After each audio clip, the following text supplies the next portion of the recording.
The local tech school opened a new resource for students. As Kevin Miller reports this weekend, it will help fill their bodies and their minds. On any college campus, there's a hunger for knowledge. Less obvious is a hunger that comes from a lack of access to food. We talk a lot about how, as a college student, you subsist off of ramen, and that was a normal thing. But if you think about it for more than a couple of seconds, it's actually indicative of a big systemic problem. There's a surprising number of students at Hennepin Technical College that struggle to get food. Anywhere between 25 and 46% of our students are what we would consider food insecure. So that's a student that has been challenged or was not quite sure where their next meal was going to come from within the last 90 days. To try and help keep bellies full, the college opened a food pantry on Monday. I feel great.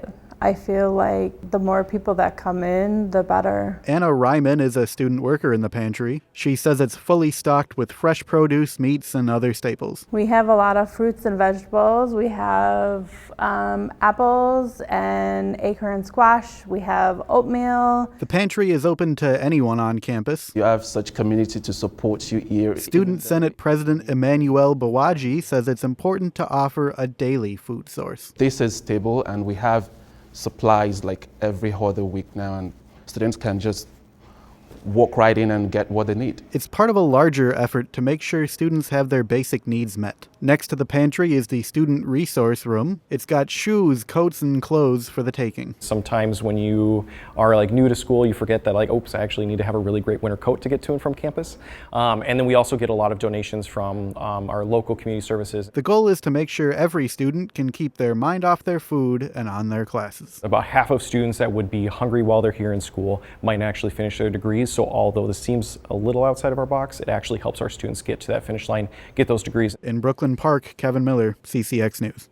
The food in Hennepin Tech's pantry comes from local nonprofits, including Second Harvest Heartland and Good in the Hood. The city of Plymouth is the latest to receive a new application for a new pickleball facility. This one is massive.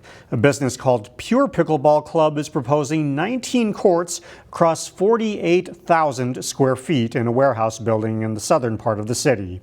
The plan awaits city council approval. If approved, the facility could be ready to open early next year. You never know the difference one good deed will make in someone's life. That's part of the reasoning behind a nonprofit created by a Golden Valley woman. Shannon Sladden sat down to speak with One Good Deed's Michelle Christensen about one of the largest efforts of the year. It's called scarf bombing.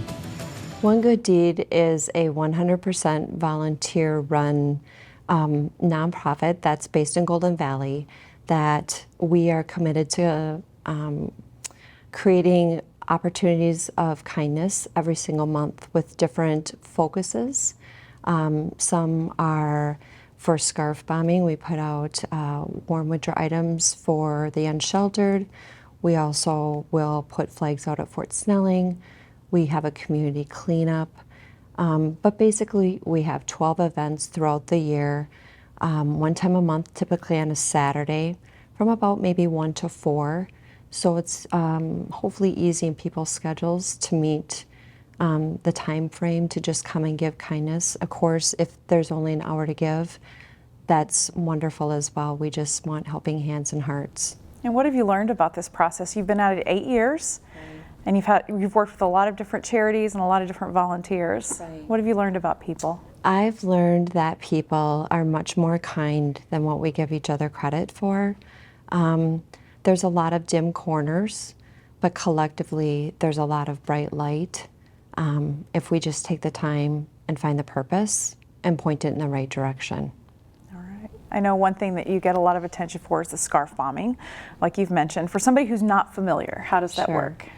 So what scarf bombing is starting in October, we start collecting donations of new, used, or hand-created, knit, crocheted items from the community, and what we do is we collect them throughout October, November, and December. Each item gets a tag, and the tag says, "Take me, I'm not lost, I'm yours."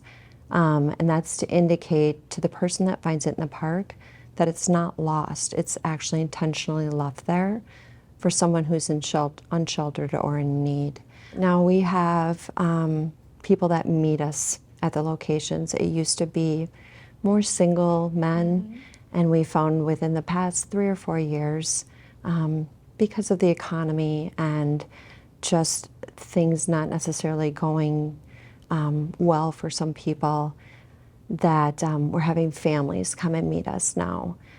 So sad to see that, but lovely that there's a resource for them as well. Sure. Yep.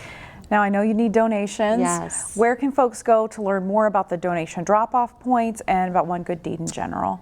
All of that information, both the drop-off points, any additional information on scarf bombing, and just to find out about our organization in general, we have a website, www.one-good-deed.org. So One Good Deed with a couple dashes.org. And then we also do have a Facebook page that if you go up into the search bar and just type in One Good Deed, we should populate on there as well. And that's actually kind of the fun site with the pictures.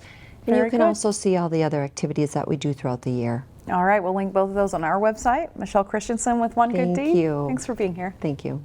Finally this weekend, fall in all its splendor. Photojournalist Dustin Scholl captured its beauty here in the Northwest Metro.